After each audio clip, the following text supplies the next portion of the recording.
সংগ্রামী সাথী ও বন্ধুগণ, আপনাদেরকে বলতে চাই, দৃষ্টান্ত দেখুন।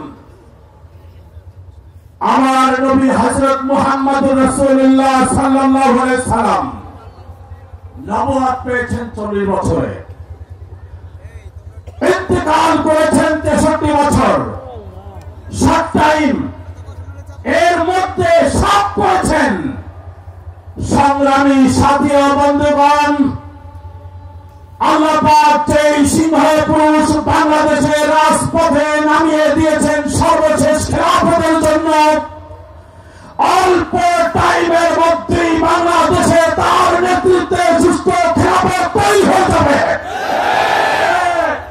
আমরা ডেমোক্রেসি বুঝি না, government of the people, by the people, for the people বলছে। আপনারা অনেক শাস্তি দিতে পারেন নাই। এই অফিস আদালতগুলি দাঁড়িয়ে আছে, দুই শ্রেণীর মানুষ বঞ্চিত হয়। কোর্ট কাছারি, অফিস আদালত, আপনার ট্যাক্স, ভ্যাট, রেমিটেন্স, এগুলি দ্বারা এই সব কিছু স্থাপনা উঠেছে বাংলাদেশে।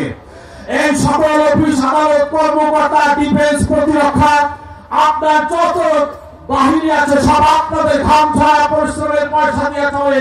আর আপনি যদি করে যান, আপনি যদি যে কোনো একটা সমস্যা নিয়ে যদি সরকারের দ্বারস্থ হন, আপনার টুলে বসার জায়গাও থাকে না। থাকে আপনি কোনো একটা মামলা নিয়ে গেলে আপনাকে তুচ্ছ তাচ্ছিল্য করে ফিরিয়ে দেয় এই গণতন্ত্র, ডেমোক্রেসি। এই চলমান যে সরকারগুলি, গভর্নমেন্টগুলি আসতেছে তারা, কিন্তু আজকে একটু আপনারা ভাবুন, একটু ভাবুন যে আপনারা যে এইভাবে বারবার সরকারগুলি আনলেন, কি পাইলেন? কিন্তু তারপর তো আপনারা করতেন, তারপর তো তারা নেতা বানান। আজকে ভারত দিয়ে বলেছে কেন রাষ্ট্র নাই? ভারত কা বাংলাদেশের রাষ্ট্রপতি বিশ্বের রাষ্ট্র নাই। আপনার সময় আপনি দেখছি ভারত গেলেন, তখন সরকার সময় ভারত গেলেন, এখন আবার ভারত গেলেন। ওই ভারত বাংলাদেশের মুসলমানদেরকে মুনাফিক বানিয়েছে।